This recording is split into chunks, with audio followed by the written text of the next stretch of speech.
Okay. Hey everybody, it's ProbablyRed. Today we're going to be going over the rares and mythics of the Synth faction. Okay, so our first card, and I keep seeing this card on like the Kickstarter, like there's like a diagonal image of the card, and I can't really make out the text, but it's part of like the advertising for the basically for the Kickstarter. So I've seen this card's art several times, but I'm curious as to what it does. Okay, so this is a level 1 fighter. Drew Draver Terminarch. Okay, Draver Terminarch. It's an endling and it has 3 health, attack cost of 2 tokens, and 1 attack damage. Okay, so far that's pretty expensive for an attack. It's got a pretty good amount of health. All right, so let's see. Attack costs and activated abilities of other synth fighters and bosses on your team cost 1 less. Okay, that seems amazing. Okay, and you can pay 2 and tap, and target synth gains agility this level. Whoa. Okay, so I just checked because it sounded kind of familiar. And I wanted to know what other card that was reminding me of. And it was EV, the Fixer. Okay, so I was getting, I guess, EV the Fixer vibes from this card. And they're both rares, both level 1. EV has 1 less health, same attack cost, loses the second ability where you pay 2 tokens, tap, and target synth gains agility this turn. Also, Draver Terminarch says attack costs and activated ability of other synth fighters and bosses on your team cost 1 less, and they can't cost can't be less than 1. This doesn't have that parenthesis. This is reminder text, but reminder text might not work the same way. So I feel like that shouldn't be in a reminder text box, but that's Magic's rule. It's not necessarily Cataclysm Arcade's rule. It's just a bit like confusing looking at these two cards if they have the same thing. Maybe it's like because of the activated abilities part, so you just don't have like infinite 0 cost actions to take if they don't have like a tap symbol. Okay. Okay. Sorry, my nostrils. Nose is a little stuffy. My bad. Anyways, this seems really good. And comparing these two, if this isn't just like the rule, because we know attacks can go less, but in this case they cannot, unless they already were a 0 cost. Kind of confusing. I would have to ask a couple of rules questions on that card to completely understand it, to be honest. Okay, but yeah, so if this can reduce attacks to 0, and if this can't, they are very different in that way. But this card seems to have a lot more going on with it. Okay. It's hard to figure out which one of these is better. Like just off the rip, it seems like obviously this is better. The subtlety of cost can't be less than 1. I feel like that shouldn't be in parentheses. I don't know. Because this doesn't have it. It's the same rarity. It's because of the activated abilities. But if it's a clause specific to this card, the parentheses and italicization make it confusing. Anyways, sorry to start it off with a little bit of a rant there. Let's go to the next card. The Blue Gelati. Ooh, this guy's got an axe for in hand. Okay, so it's a synth fighter, level 3. health 4, an attack cost 1 with 1 attack. Okay. And he's Endling subtype. When the blue gelati attacks, you may pay 1 token. If you do, choose a weapon in play, and he gets plus X attack equal to the attack value of that weapon. Okay. So, it doesn't have to be your weapon. That's pretty cool. Also, if the blue gelati would die, he fortifies instead. Okay, so you'll place this card under a synth boss or fighter on your team that isn't fortified. That synth gains health equal to this fighter's health. Okay, so this seems amazing. 4 health, kind of light, but he's gonna be increasing something else's health as soon as he dies. So if they prioritize attacking him while you have something else out, then he's gonna just make that other thing stronger. Even if it wasn't like the strongest thing in the world. And since he has the ability to just copy any weapon, if they have a good weapon out, they're gonna want him gone. So you can kind of make it, and if you're gonna want to play weapons. This is similar to those cards I think from Mystic faction had a lot of them where they like do something to weapons. The one guy can unwield weapons, but if it's your weapon, draw a card. Those are cool, powerful niche abilities, but they make themselves not niche by letting you do them to your own cards and getting a benefit. Similarly, the blue gelati has a subtle effect if your opponent's running a weapon-based deck that he gets better, but you should definitely be running your own weapons to make him powerful, at least in theory.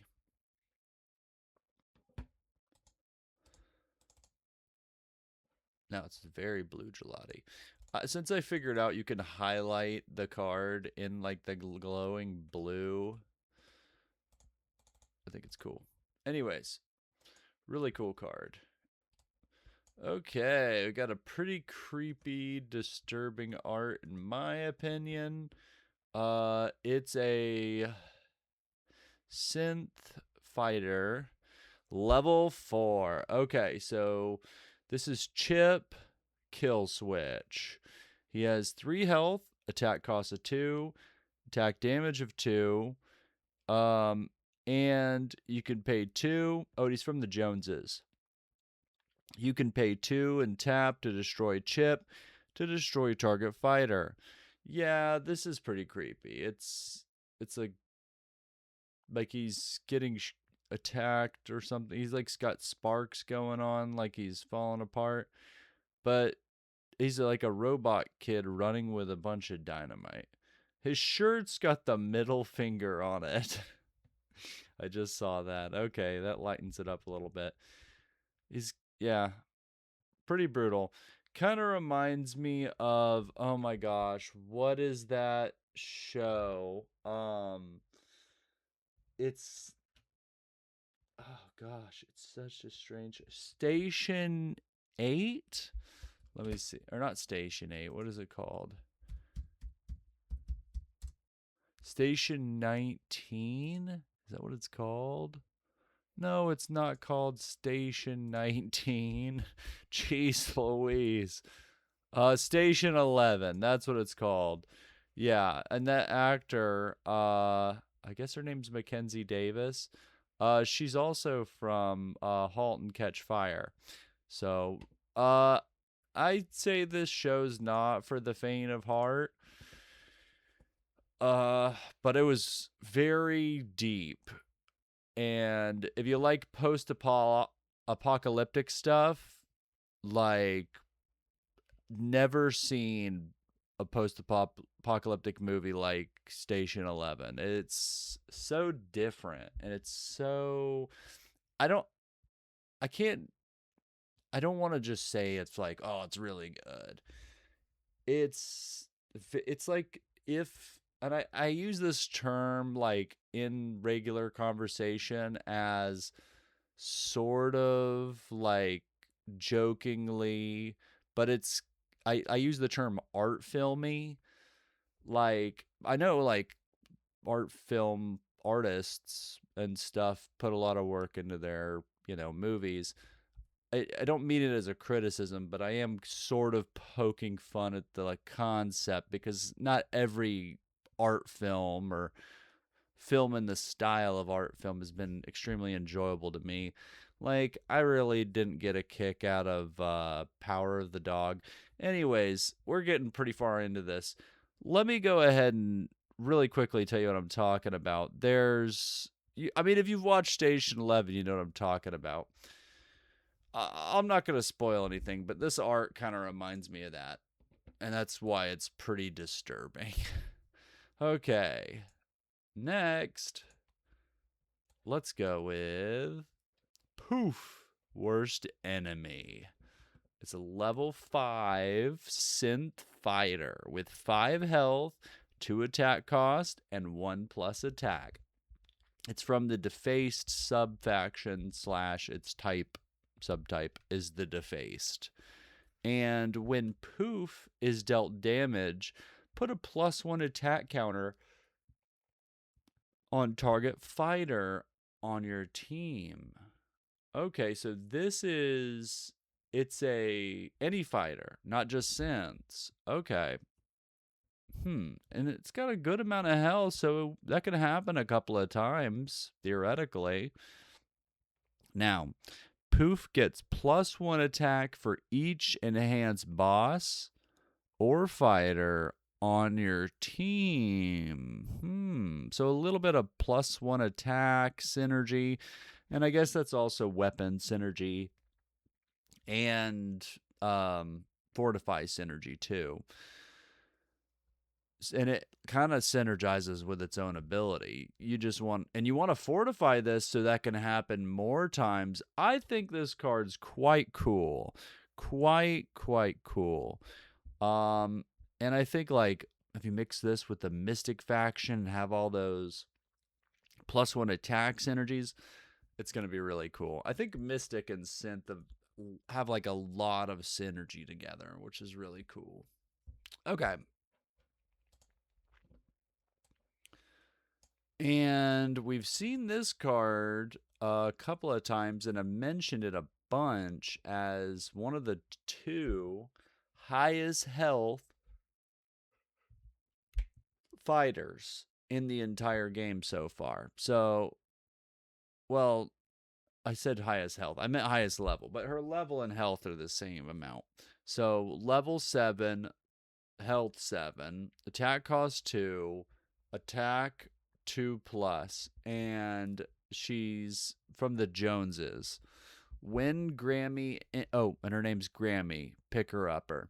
So when Grammy enters play, you may wield any number of your weapons to her. Grammy gets +1 attack for each weapon she is wielding. Okay. So, let's see. This is pretty darn good for like after you've been playing a weapon synergy deck, you plop this down and you have like a bunch of different weapons. Some of them are attached to inefficient fighters attack wise. Some of them, would work better in conjunction with one another. Maybe you've got some enforcers you don't want your weapons attached to anymore, or things with tap effects that could do their tap effect, and then you could use Grammy to attack, or just that you haven't re-equipped yet to anything, and she'll do it without making you pay tokens. So there seems to be a lot of uses for this ability, and it's just kind of like a hugely boosted version of Motrina's enter ability. But it doesn't make Motrina useless, because in the early game, it's good to have units or fighters anyways, and that ability is still usable since it only targets one. It's actually fine for the early game. This is like level 7 and up, when you just want to get all of your weapons onto one thing that can be protected by that high health. I think it's pretty cool. It'll be a nice finisher.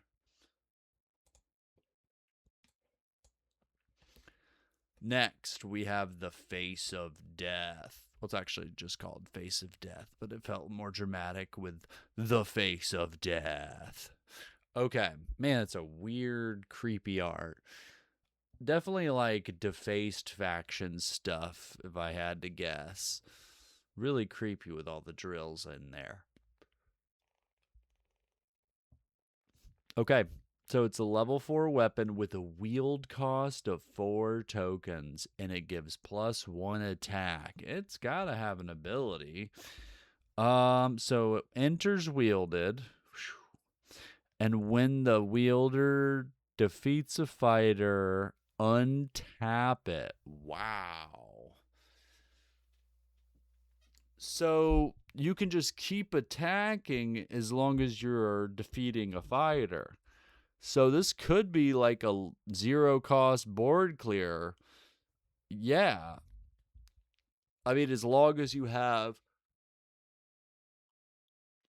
a 0 cost fighter equipped with some good weapons, this could literally just clear the board. And that's Magical Christmas Land. If they let you keep your 0 cost fighter. Now, they also get to do stuff. So you attack, they see that you've equipped a Face of Death, and they say, hey, we should really take that creature out.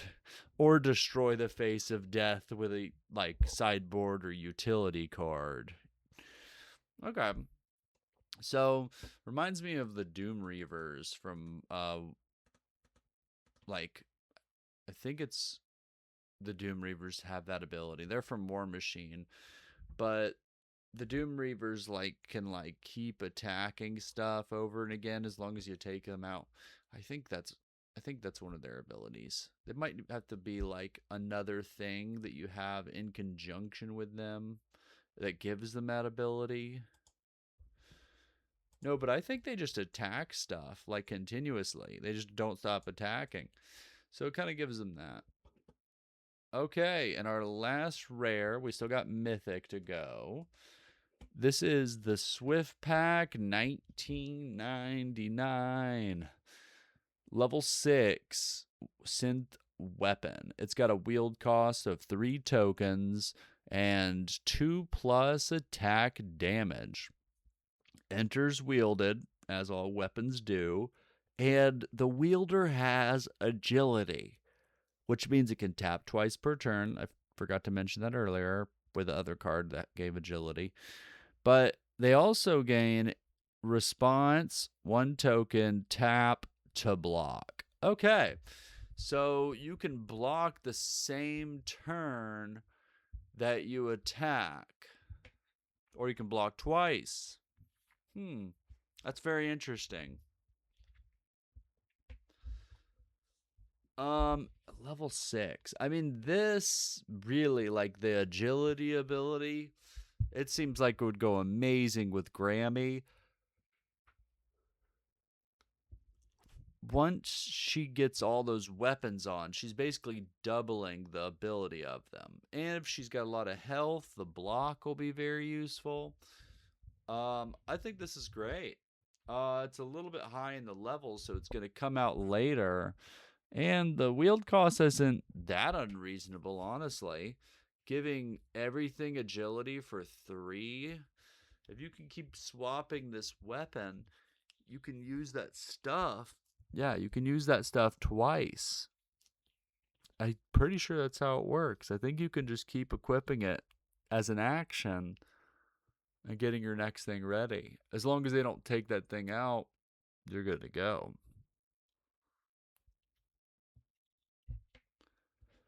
Okay, let's see what we have for our Mythic. Oh, it's Give the Signal. This card I have talked about in other videos. I think that it is busted. I think it's crazy. I think it's bonkers. And I think if you can get this out on turn 1 with 2 cash monies, it's going to set you up really nicely. So what does it do? It's a 5 token cost tactic in the Synth faction. Give the signal says, reveal the top 5 cards of your deck. For each Synth fighter revealed, you may play it or fortify it onto any one of your non-fortified synths without paying its cost. Put the rest on the bottom of your deck in a random order. Very, very good. You get to look at 5 cards and play everything for free. If you have doubles, you fortify, as long as you have something to fortify too. This just seems phenomenal. I mean, even if you just got 2 things off of it, it wouldn't be that bad. But this has some potential to get you way more than that, depending on deck building. All right, that's all for today. Just want to do a quick coverage of the rares and mythics.